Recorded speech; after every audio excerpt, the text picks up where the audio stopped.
Um, I would say just happy to get the win, but frustrated as well with how we performed. Like I said, kind of just to be frank, almost feel pathetic, honestly, letting the game play out the way it did. I feel like we are much better than we showed tonight and have to be better, obviously, in the coming weeks if we want to continue to win. So long way to go, but happy to get the win for week 1. Dustin, I've got Owen McMillan from the Kent Stater and Alan Moff here from the Record Courier in the room here with me. I'll kind of turn it over to your guys. Alan, do you have any questions for Dustin? Can you hear me? Yeah. Yeah, you guys got off to a huge start. Talk about that. I mean, pretty much everything you wanted to do early was going just fine. Yeah, I mean, I think as early on we weren't shooting ourselves in the foot and kind of killing ourselves is kind of what that was, which is why it's so frustrating. Obviously, kind of showed what we were capable of doing all game, and then obviously didn't do it as we kind of failed to execute later on, and like I said, killed ourselves with things like that. So it's pretty frustrating, but I mean, just kind of got to get better day to day.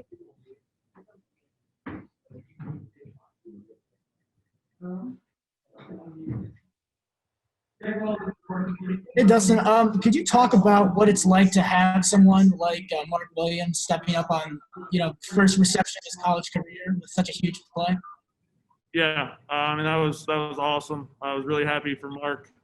I mean, going into the game, that was kind of one of the things I was most excited about, and kind of what gets me going is just seeing guys kind of their work pay off and see them have success and kind of spread it around a little bit. So it was really cool for Mark to be able to have that big play in that moment. Owen, do you have any questions for Dustin? I guess my other question would just kind of be building off of what Alan asked. How do they plan to limit those costly penalties to Halloween? Dustin, the question was kind of building off what Alan said, learning from the mistakes with the offensive penalties and just trying to limit those mistakes going forward. What are your thoughts as to how that can improve before Bowling Green next week? Oh, yeah. I mean, I think it's just an attention to detail thing. Like whether it's just in walkthroughs and practice, just in everything we're doing, just constantly focusing and not having a lack of effort, I guess, on a day-to-day basis. And I mean, things like that show when you're not paying attention to detail. And obviously it showed tonight and kind of let the game play out the way it did. And I felt like we kind of underachieved a little bit. Dustin, can you just talk about when the interception, like they backed somebody down into a slant pattern? What happened there? Yeah. Just kind of saw my pre-snap read and kind of locked onto it a little bit, and kind of didn't confirm it post-snap. Should have obviously worked off it, and just gave us a chance to either throw it away or work to the second read. Obviously, in that situation, especially being down in the low red like that, you obviously want to get points and come away with that. So that was kind of a big turning point in the game, and obviously something that I have to clean up. And just obviously you had a lot of issues like you talked about after that, but just being able to come up with the one you needed to at the end there. Yeah, I mean, I think that speaks a little bit to the culture of a lot of the guys on the team and some of the things we've been able to establish here, and that guys were able to respond to some adversity and kind of just bear down when we needed to. So, I mean, I think that showed through, but at the same time, like I said, we're going to be able to move on and continue to win games throughout the rest of the conference play. We're going to have to continue to get better and clean that stuff up. Does everybody kind of feel like you're in the same mood as you are right now? You kind of act like you almost didn't even win.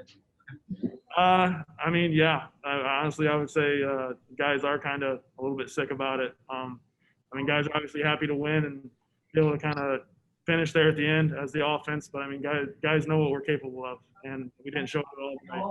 So I think guys kind of it was a little bit of a wake-up call, and I think I'm hoping at least a lot of the guys are a lot hungrier to get back at it tomorrow. We'll flip it over to the Jack Burney and the guys at TV2. Do you guys have any questions? If so, would you kindly unmute yourself and ask your question to Dustin Crum? Yeah, Dustin, you guys went down 3 there early in the fourth quarter. What was your message to the guys in the huddle before you guys went on that eventual game-winning drive? Respond. Obviously, adversity is going to strike, and good teams have to find a way to win in those situations. So, I mean, I was just talking to my O-line and obviously all the teams that were there, and just kind of talking to them, well, how are we going to respond to a little bit of adversity? I mean, it's something that defines teams and obviously wins games. I guess I also just want to ask, I know you talked about feeling almost pathetic with the performance. And I just want to know, what are some of the things that you felt about your own performance that you're going to go ahead and try and address in the next week in practice before Bowling Green? I would say, obviously, turning the ball over can't happen, especially a big one like that. And then outside of that, just detail things, picking little things up, communicating, make sure everyone's on the same page, and just kind of picking up the tempo a little bit and just pushing other guys around me to continue to get better. I think that's kind of what we got to do. Like I said, obviously it wasn't pretty tonight. Got it done, but to be honest, I'm just pretty frustrated with it. Last round of questions here for Dustin Crum. All right, Dustin, I'd say go enjoy the victory and get ready for Bowling Green, but at least try to enjoy the big victory and the fact that you're 1-0 on this in this shortened season. Thank you. Oh, well, we found a way to win. That's the important thing. A bunch to clean up. Obviously, look to the penalties, the turnovers, the missed opportunities in the red zone, our inability to convert on third down offensively. Luckily, we made up for that a couple times on fourth down early on in the game to keep some drives alive. But got some key stops and some key moments, and then obviously some big-time scores in some big moments to find a way to win. That's what good teams do.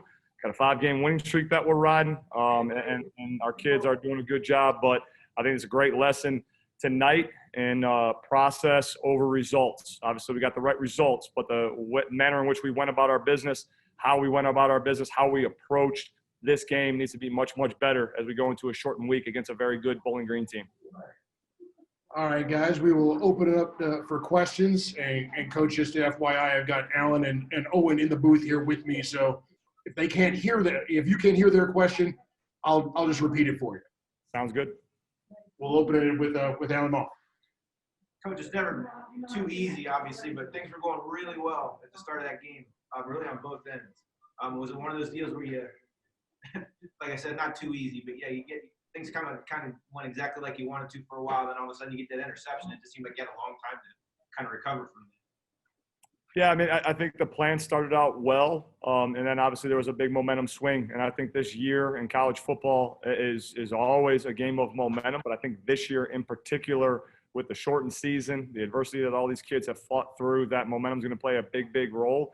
Our kids fought, they battled, they found a way to get the momentum back and get that pendulum swung the right way late in the fourth to get a big touchdown and some crucial stops, obviously. But there's a lot of self-inflicted wounds, and tip of the cap to Coach Creighton and his staff and the plan that they had. Obviously, we've gotten to know them pretty intimately the past 3 years here, and obviously playing them 2 times, 2 out of the last 3 games, we know each other quite well. And they had a very good plan. So, we started fast. Obviously, we want to be much more consistent, and kids found a way again to find a way to finish the right way. Owen, do you have a question for Coach Lewis? Coach, not sure if you can hear me, but get a little closer. You had a lot of success, especially early with the rotating running backs pretty much every drive. Is that something that you plan to continue as the season goes on, or are you kind of looking for someone to distinguish themselves? We want to utilize all the playmakers that we have. I feel like we got quite a few playmakers in that room. We had some young kids step up at the wide receiver room as well today. And obviously in the tight end room as well, and that's something, a tip of the cap to the staff and the way that they've recruited and the way that the kids have developed and trained through these hard times. But I feel like we got a lot of playmakers and a lot of different positions that we want to highlight in a lot of different ways. And I think the more good players you have, the better you're going to be as a family. It seemed like for a while, you kind of, like you said, you were making mistakes offensively for, in several possessions. Another thing that seemed to happen, they had a lot of injuries for whatever reason. I don't know if you want to address that or whatever, but a lot of things trying to take you out of rhythm. It certainly seemed like. Any comment about that, and then just in general having a hard time finding a rhythm? I think because of the inconsistency of training that this year is going to be, and some of the reps that we've lost over the long haul, whether it be spring practice, summer conditioning, and the time that the players get to spend throwing and developing a relationship. And then obviously when you're prepping to start the season, season gets canceled, you crank it back up. There's just been this ebb and flow to the year of inconsistency. And obviously that showed itself today. So we got to, again, I think that more goes to our process day in and day out. And it's a message that I shared with the team in the locker room that, again, congrats on the win. That's what good teams do. They find a way to win. But how we go about our business day in and day out, how we approach these next 6 days as we prepare for BG, and the level of urgency, the attention to detail, and how we go about practice and the intensity that we go into practice with, we need to treat it like a game. Quite simply put, if we're not treating practice like a game, then we're wrong. As far as the injuries, I hope all those kids are you don't like to see kids go down like that. So I hope all those kids are well and they get an opportunity to play in the 5 remaining games of Max here. Owen, do you have another question for Coach Lewis? Coach, I asked Dustin the same question. What is it like to watch someone like Mark Williams, did not have a catch in his career prior to this game? What's it like to watch someone step up like that and have the first catch of their career be that huge for the team? I mean, that's an embodiment of what our program is. And when we first got here, we want to pride ourselves on being a developmental program. Mark was a young man that came from a run-first offense out of high school. Didn't have a whole lot of production when he was in high school, but we saw some traits in him that we felt like we could develop. It's a testament to the way that he's worked and developed and continue to get better through all the different phases of the year. And now it's his turn to step up. And again, that provides depth. It provides opportunity. It provides more options for offense. And he went out and he executed the way that he's coached to do. So it's a testament to him. It's a testament to his hard work. It's a testament to the staff identifying that young man. And, we continue to develop him and others in our roster so that when their numbers are called, they'll perform the way that he did. We'll flip it over to the guys at TV2. Jack, Mitch, do you have any questions for Coach Lewis? Lewis, I'm just kind of curious. I know Marquez Cooper got a lot of snaps today. He's a freshman, and you always talk about how your football team is a family. I'm wondering, are you starting to find an identity, especially with a lot of these young players that got their first appearance in a uniform under you tonight? I think it's all the kids that got a opportunity to play, right? Whether it's Coop early, whether it's Mark later in his career, when their time is right. And I think the kids know, and I think everyone knows in our family that if you go about your business the right way, day in and day out, and you are a consistent performer, we talk all the time about being consistently good, not occasionally great. Someone that we can just wind our clock by. As I come into the facilities, I know exactly what I'm going to get. I know what this guy's energy is going to be.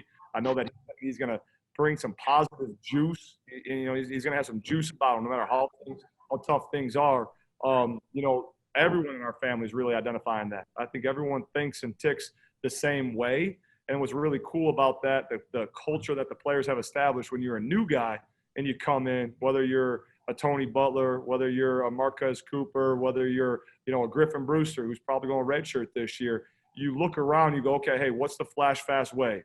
Oh, it looks like this. I'm supportive of my teammates. I work in silence. And when my time is called and my number is called, I'm ready to step up, right? Because at some point in time, I can't tell when any of these kids' opportunities are going to come.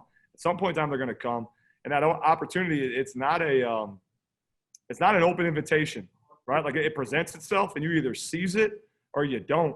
And so these kids need to train, again, with the right sense of urgency day in and day out. So when that opportunity shows itself, they seize that moment and they take advantage of it. And then they get this little patch of garden, right, that they get to start with.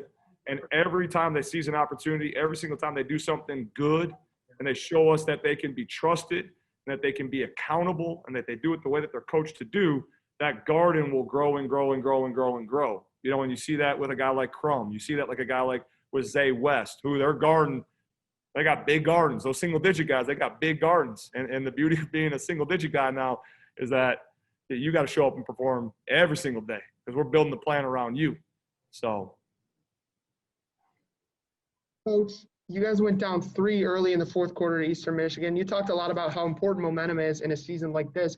What did you say to your guys before that that game-winning touchdown drive that kind of allowed them to believe in themselves and gain that momentum back?